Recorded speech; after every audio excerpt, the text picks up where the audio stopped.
Hello everyone, आज है 17 नवंबर और आज इस वीडियो में हम बात करने जा रहे हैं राजेश एक्सपोर्ट्स के बारे में। 236 रुपये का शेयर है, एक महीने में 16% डाउन है। देखिए ग्राफ इंटरेस्टिंग है।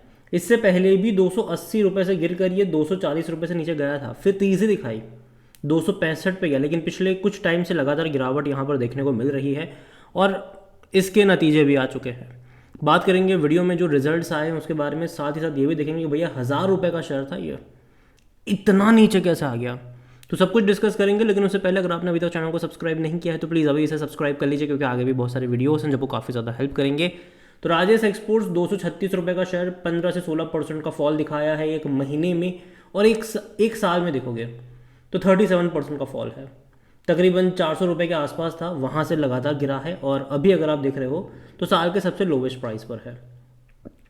और सिर्फ एक साल के ही नहीं, 5 साल के भी सबसे लोवेस्ट प्राइस पर है। 1000 रुपये से के आसपास था, तकरीबन 945 रुपये के आसपास था ये। इंट्राडे में इससे भी ऊपर था, लगातार गिरा है ये। हालत जो इसकी ख़राब हुई है वो 2023 फरवरी से हुई है। ऑलमोस्ट कह सकते हैं कि 20 महीनों से ये गिर रहा है, वो भी लगातार। उसकी सबसे पहली वजह जो आई थी वो यही थी यहाँ पर कि नतीजे बहुत ख़राब आने स्टार्ट हो गए थे इसके। इसके अलावा अगर आप देखोगे तो फ्री कैश फ्लो का इन्होंने नंबर भी नहीं रिपोर्ट कर रहे थे, उसके चलते भी एक गिरावट यहाँ पर देखने को मिली थी। अगर आप 5 साल के सबसे लोवेस्ट प्राइस पे 1000 रुपये का शेयर आज कहाँ पर है भाई साहब, अगर आप उस लेवल से कंपेयर करोगे ना इसको, तो ऑलमोस्ट 75% तो ये गिर ही चुका है। अगर आप मैक्सिमम ग्राफ इसका देख रहे हो तो हाँ, ग्राफ इंटरेस्टिंग है। इतने लोअर लेवल पर ये आज से पहले साल 2015 में था, साल 2015, ये उसके बाद इतने ख़राब लेवल पर है और ये बहुत बड़ा फॉल है। इससे पहले भी देखो इसमें फॉल आए हैं, जैसे कि अगर आप देखो तो 730 रुपये से गिर कर ये आया था तकरीबन 450 रुपये के आसपास, फिर तेज़ी दिखा दी थी, 800 रुपये से ऊपर गया था, फिर गिरकर 550 पर आया था, फिर तेज़ी दिखाई थी, फिर वापस गिर कर ये 450 रुपये से भी नीचे गया था। लेकिन इस बार का फॉल कुछ ज़्यादा ही बड़ा यहाँ पर देखने को मिल रहा है। रीज़न सिंपल सा है कि नंबर्स उतने अच्छे इसके नहीं आए। और जहाँ तक रिजल्ट्स की बात करें जो कि अभी आए हैं, तो ये जो नंबर्स आप देख रहे हो वो मिलियंस में है, ठीक है। तो अगर आप यहाँ पर रेवेन्यू वाइज देखोगे तो रेवेन्यू इनके अच्छे हैं। 66,945 करोड़ का रेवेन्यू करा है, जो कि पिछले साल के ऑलमोस्ट 38,000 करोड़ के मुकाबले तो बहुत अच्छा है ये। पिछले साल के पिछले क्वार्टर के 60,300 करोड़ के मुकाबले भी ये अच्छा मैं कहूँगा इसको। तो रेवेन्यू अच्छे आए हैं इनके, नो डाउट। लेकिन जो प्रॉफिट हुआ है, अगेन देखो प्रॉफिट हालांकि मेरे हिसाब से पिछले साल के मुकाबले कुछ खास अच्छा ग्रोथ प्रॉफिट में नहीं है, पिछले क्वार्टर के मुकाबले अच्छा आपको लग सकता है।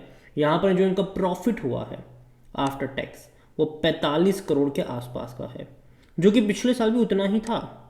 पिछले साल 38,000 करोड़ के रेवेन्यू में प्रॉफिट 45 करोड़ का था। इस बार रेवेन्यू बहुत ज़्यादा हो गया, 67,000 करोड़ हो गया, लेकिन प्रॉफिट उतना का उतना ही रहा। लेकिन फिर भी थोड़ा बहुत डिसेंट मैं इसको इसलिए कह रहा हूँ कि इससे पहले के क्वार्टर में 11 से 12 करोड़ का इनका मुनाफा था, तो वो उसके मुकाबले थोड़ा सा बढ़ा ज़रूर है पिछले क्वार्टर के मुकाबले, लेकिन फिर भी नंबर उतना खास तो नहीं है ये। स्पेसिफिकली प्रॉफिट वाइज अगर मैं इसको पिछले साल से कंपेयर करता हूँ तो प्रॉफिट वाइज उतना अच्छा नहीं है। पिछले साल के कंपैरिजन में रेवेन्यू बहुत अच्छा है, पिछले क्वार्टर के मुकाबले भी रेवेन्यू अच्छा है इनका। और जहाँ तक वॉल्यूम्स के बारे में देखें, देखो बहुत कम क्वांटिटी में ट्रेड हो रहा है, मुश्किल से 5 लाख से भी कम के वॉल्यूम यहाँ पर ट्रेड होते हमें राजेश एक्सपोर्ट्स के नज़र आ रहे हैं। मार्केट कैप तकरीबन 7,000 करोड़ के आसपास का देखने को मिल रहा है। इस कंपनी के बारे में अगर हम बात करने जाए देखिए इनका जो मेनली काम है वो ज्वेलरी वगैरह का है, डायमंड्स वगैरह का है, मतलब गोल्ड हो गया, सिल्वर हो गया, ये यहाँ पर है। और डिविडेंड तो अगर आप देखो तो इससे पहले इसने 2022 से पे करना बंद कर दिया और गिरावट भैया तभी से देखने को मिली भी है।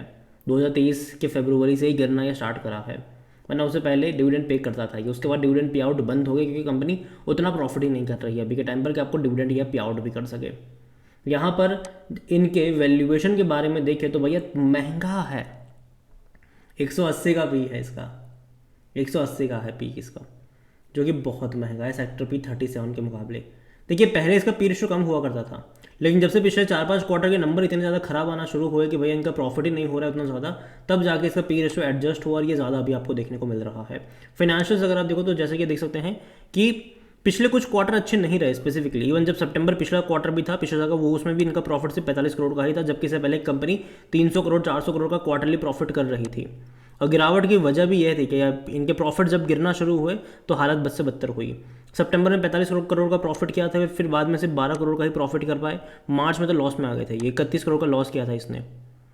जून में फिर से मुश्किल से 11 से 12 करोड़ का प्रॉफिट किया, इस बार 45 करोड़ का। हल्का सा इंक्रीज ज़रूर हुआ है, लेकिन फिर भी उतना बेटर, लेकिन एटलीस्ट एक डिसेंट नंबर में कहूँगा प्रॉफिट वाइज।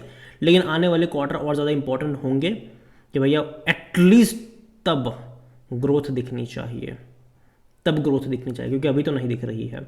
जहाँ तक शेयर होल्डिंग के बारे में बात करें तो जो प्रमोटर की होल्डिंग है वो 54.55% की है।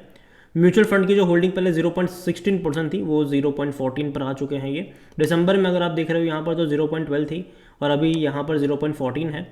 खरीदारी ज़्यादातर जो देखने को मिली है दिसंबर से लेकर अब तक वो छोटे इन्वेस्टर की तरफ से ज़्यादा आई है। 10.86% का जो स्टेक था वो बढ़कर यहाँ पर है 12.13 पर आया है। ज़्यादा उतना बड़ा चेंज नहीं आया है शेयर होल्डिंग में। डोमेस्टिक और एफआईएस में अगर आप देखोगे तो 10.95% का स्टेक डोमेस्टिक इंस्टीट्यूशन के पास है और 14.81% जो है वो एफआईएस यहाँ पर लेकर बैठे हुए हैं। अदर पार्टी 7.41% का स्टेक यहाँ पर लेकर बैठे हैं। ओवरऑल अगर शेयर होल्डिंग पैटर्न देखो तो उतना खराब नहीं लग रहा है, क्योंकि देखा जाए तो अच्छी खासी क्वांटिटी में डोमेस्टिक भी है और एफआईएस भी है, तो एटलीस्ट भरोसा वो लोग बनाए हुए हैं। हालांकि म्यूचुअल फंड बहुत कम क्वांटिटी में है, बहुत कम क्वांटिटी में म्यूचुअल फंड्स। तो देखना ये भी रहेगा कि आने वाले क्वार्टर के शेयर होल्डिंग पैटर्न जब अपडेट होगा, स्पेसिफिकली मैं दिसंबर का देखना चाहूँगा। आने अभी 1.5 महीना और बचा है, ठीक है, कि जब इतना फॉल आ चुका है तो कौन खरीद रहा है यहाँ पर। अब तक कौन खरीद चुका है, आगे कौन खरीदेगा, क्योंकि जो नंबर्स इसके आए हैं अभी सितंबर के वो मैं अच्छे नहीं कहूँगा, लेकिन पिछले 2-3 क्वार्टर जितने ख़राब भी नहीं है ये। तो देखना ये है कि मंडे को जब बाज़ार खुलेगा तो मार्केट कैसे रिएक्ट करेगा इस नंबर के आधार पर, क्योंकि जाहिर सी बात है डिपेंड करेगा उसके ऊपर, ठीक है। लेकिन देखो इस कंपनी की एक दिक्कत ये भी तो है ना कि यहाँ पर अगर आप इसका ग्राफ ऑब्जर्व करोगे ना तो ऐसा नहीं कि बीच बीच में इसने अटेम्प्ट नहीं करा तेज़ी दिखाने का। अगर आप देखोगे तो जैसे कि 285 से भाग गया ये एक ही दिन में 315 पे गया था ये, लेकिन अगले दिन हुआ क्या, फिर गिर गया।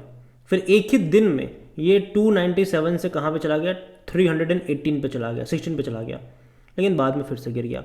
तो ये एक आध दिन की तेज़ी दिखा देता है ये। और अगेन मैं कह दूं कि मैं इस कंपनी को लेकर मैं एक आध दिन की तेज़ी पे कभी भी भरोसा नहीं करूंगा, जब तक यहाँ पर किसी लेवल पर सपोर्ट नहीं बनता, जब तक कोई अच्छा लेवल ये ब्रेक नहीं करता तब तक।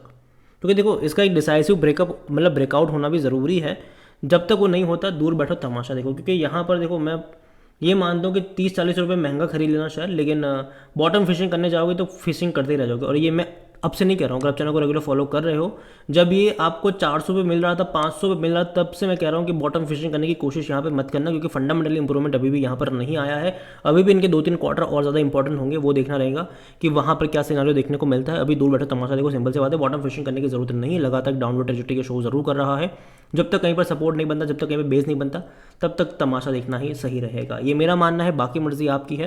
वीडियो को यहीं पे एंड करूँगा, पसंद आया हो तो लाइक करो, शेयर करो, चैनल वगैरह पहली बार तो प्लीज सब्सक्राइब करो। और राजेश एक्सपोर्ट्स के बारे में आप क्या सोचते हैं वो भी आप मुझे कमेंट में लिख के बता सकते हैं। Thank you.